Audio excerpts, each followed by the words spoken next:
tauchen wir da tief ein in die Analyse, begrüßen Eric Hirschbaum wieder bei uns im Studio. Guten Morgen, Eric. Guten Morgen, Eric. Ja, nun haben wir diese Ansprache gesehen, 11 Minuten, alles wieder durchchoreografiert vom Teleprompter auch abgelesen, aber so richtig erfahren, was nun bei Joe Biden den Ausschlag dafür gegeben hat, dass er nicht nochmal antritt, das haben wir eigentlich nicht.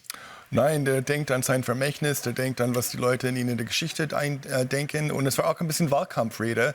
Der will Kamala Harris unterstützen. Es kommt auch interessante Details ans Licht immer mehr jetzt, warum er das doch gemacht hat. Nancy Pelosi, eine Frau, hat ihn wirklich Druck gemacht, mehr als die Männer in der Demokratischen Partei. Nancy Pelosi war hinter der Kulisse diejenige, die ihn wirklich wie ein Pate gewarnt hat. Entweder gehst du freiwillig jetzt oder das wird unangenehm für dich. Ich finde es spannend. Ich finde auch in den USA momentan ist wirklich eine Welle der Frauen-Euphorie mit Kamala Harris und es ist ein ganz neues Zeitalter. Man sieht, dass Donald Trump dadurch nervös wird, weil er kämpft wirklich mit die hässlichsten Attacken, die er hat. Erklärt das auch, warum er Kamala Harris jetzt so angreift und wirklich unter die Gürtellinie auch schießt, sie zum neuen Opfer erklärt, das man unbedingt schlagen müsse? Ja, der ist nervös. Der weiß, die Umfragen zeigen, Kamala Harris hat eine viel bessere Chance gegen ihn im November als Joe Biden. Und deswegen nimmt er alle Kanonen jetzt, was er hat, und schießt so hart er kann gegen sie.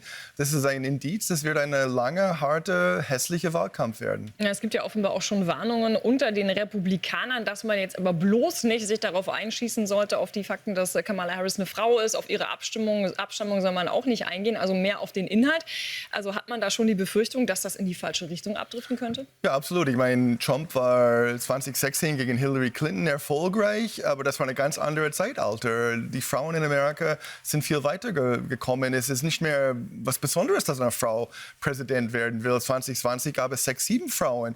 2024 gab es auch bei den Republikanern eine Frau, Nikki Haley. Deswegen, wenn Trump dieser 2016 Wahlkampf 2,0 anwendet, es vielleicht wird schief gehen. Deswegen es sollte vielleicht ein bisschen aufpassen und nicht unbedingt gegen Kamala Harris, weil sie eine Frau ist, schießen, weil das kann ein Boomerang sein für ihn.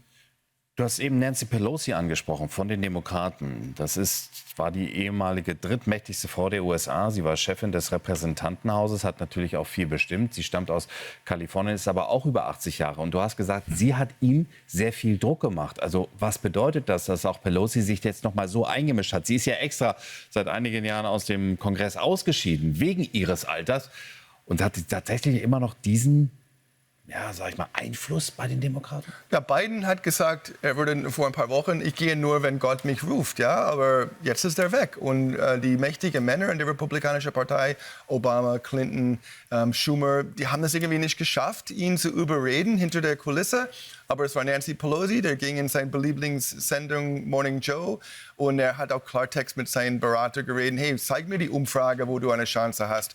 Und das kommt jetzt durch die Medien in den USA, aber man sieht, Nancy Pelosi war wirklich die treibende Kraft, um Biden zu überreden, das freiwillig zu machen. Und zum Glück war das noch freiwillig. In noch einer Woche, 1, 2 Wochen, das wäre vielleicht nicht mehr so freiwillig. Das wäre hässlich, offene Schlacht.